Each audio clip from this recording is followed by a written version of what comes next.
if you look at Indiana is in the college football playoff because Indiana got a new coach like Rhett Lashlee for SMU that had a pipeline to their old school, and they brought in a bunch of guys from their old school. That is absolutely why Cignetti and company is here. The schedule was favorable, yes, but to bring in 13 James Madison kids that he knew intimately, like Rhett Lashlee was talking about, he knew what they could do, what they couldn't do. He knew what they needed on their squad, and he infused it together, came over, built the right mindset, had the right dudes, and next thing you know, you look up and they're extremely successful. So that's honestly, Brent, it's the same type of formula. Yeah, very much so. And Coach Cignetti's record as a head coach, yes, I did Google it, Coach. It is 130 and 36, which, and many people probably don't realize that. One, by the way, he played at West Virginia. He was a quarterback at West Virginia. Two, he was on Nick Saban's initial staff at Alabama. And, one of the chief responsible guys for getting, Julio Jones and that sort of the starting of Alabama before he went to Indiana, University of Pennsylvania, and then Elon, and then James Madison. But it's the guys from James Madison, and then it's you always got to have the signal caller.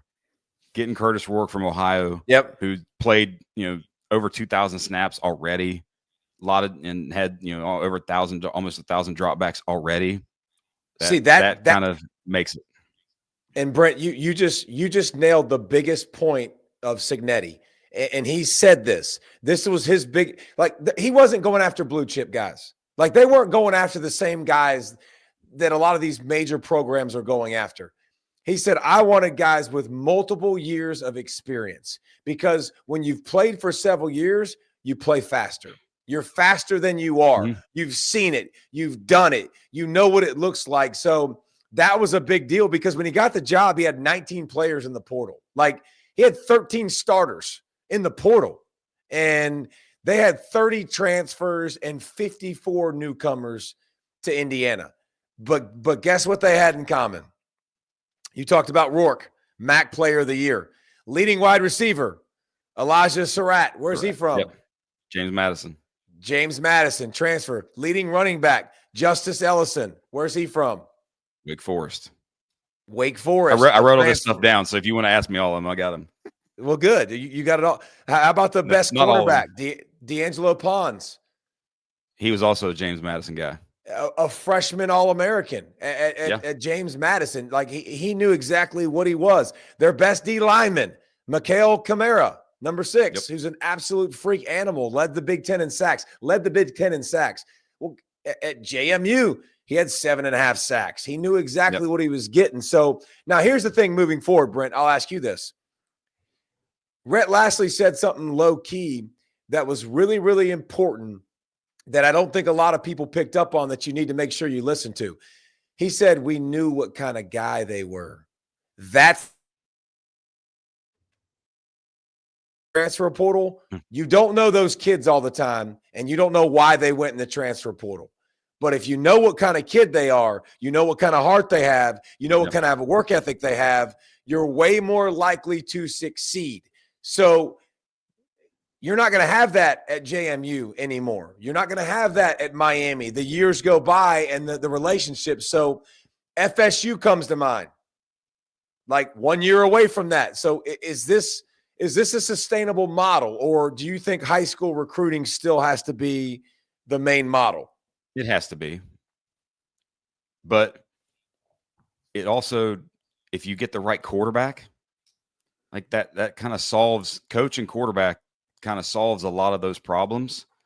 But I think one of the things that if you look at Indiana's defense, you talked about the experience, but also the fact that you don't really see minuses. They have 0 players, by the way, who have a PFF grade less than 60. So 60 is kind of the baseline. You have 0 who have less than that. So it's all at least average to then above average and or elite players. And when you minimize the minuses, you minimize the inconsistencies of a team. Now, one thing you talked about was their schedule.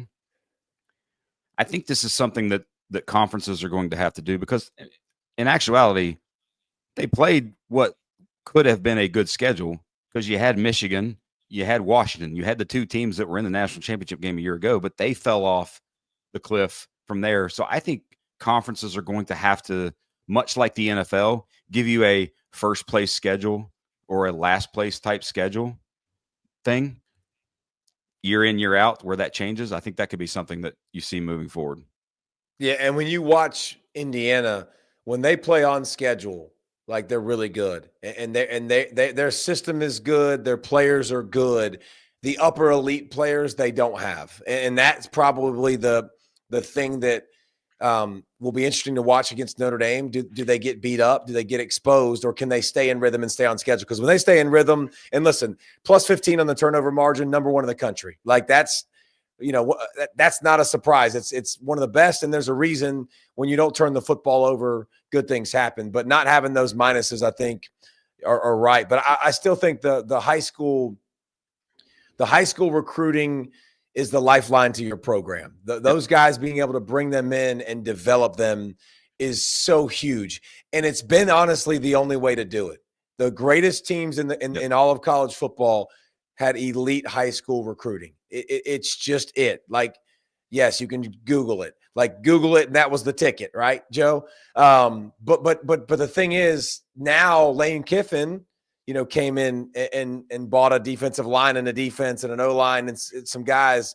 Cignetti and company went to JMU and did the transfer portal. We just talked to Rhett Lashley, who had success with the transfer portal. So you're seeing it in college football have a little bit more success. So it'll be interesting to watch the blending in the future and what's the right recipe, because again, you got to get in the end, everybody doing this, and you got to have great leadership. And the only way to do that is for it to be a player-led team, to have great individuals that lead the team. And that's hard to find without knowing who they are and recruiting them and developing them.